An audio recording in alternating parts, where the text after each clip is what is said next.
There's been a lot of talk about the PlayStation 4 Pro recently from, gamers themselves, the press, YouTubers such as myself, but how about some thoughts from some developers? Now we have some thoughts from two pretty heavyweight developers, Crytek and Naughty Dog. Let's go with Crytek first because they are probably better known for the beautiful games that they create. Of course, the saying used to be, but can it run Crysis, because Crysis was one of the best looking games of its time and of course very demanding.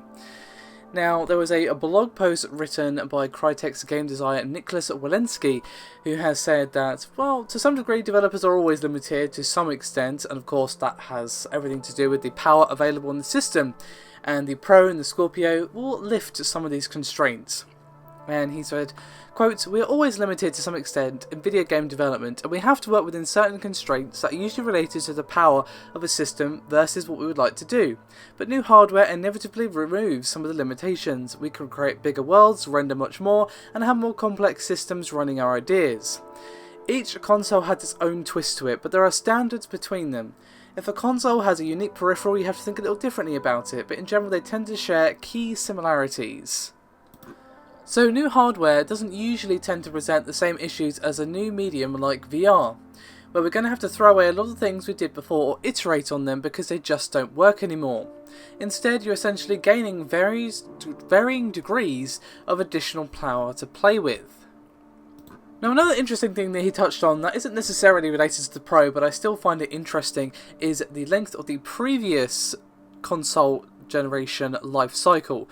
Now, I've said this a few times that, the Xbox 360 and PS3 life cycle was actually quite long. It was actually abnormal to have a console stick around for that long. Previous to that, it was about 5 to 6 years, sometimes even 4 years for a console's life cycle. And of course, while consoles are getting more expensive, the 8 or 9 years or however long it was in the end was still really long.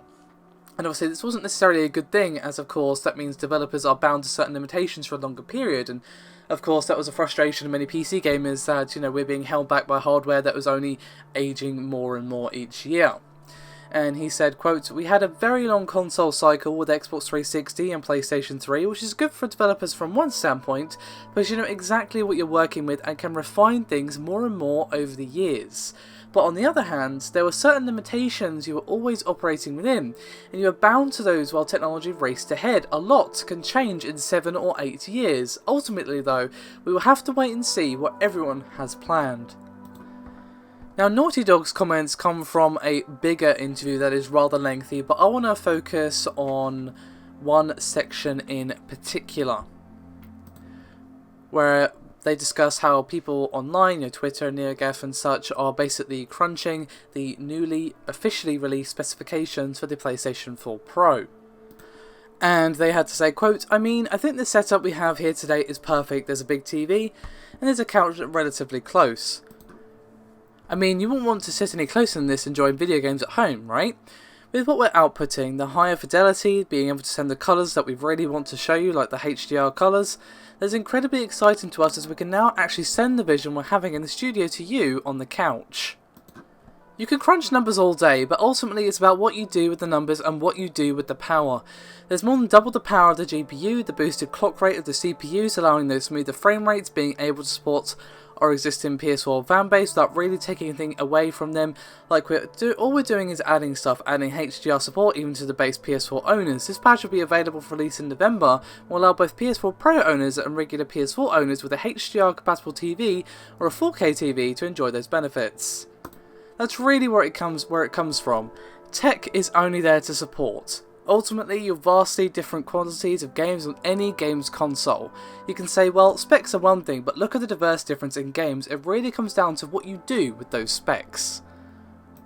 And to be fair, that is very, very true. Of course, power is very much a thing that matters, especially in this particular generation, but of course you can have all the power in the world, but if you don't have an interesting, diverse lineup of games that people actually want to play, then all that power just doesn't do you any good. And just because you have all that power available to you doesn't mean the developer in question is necessarily going to utilise it correctly.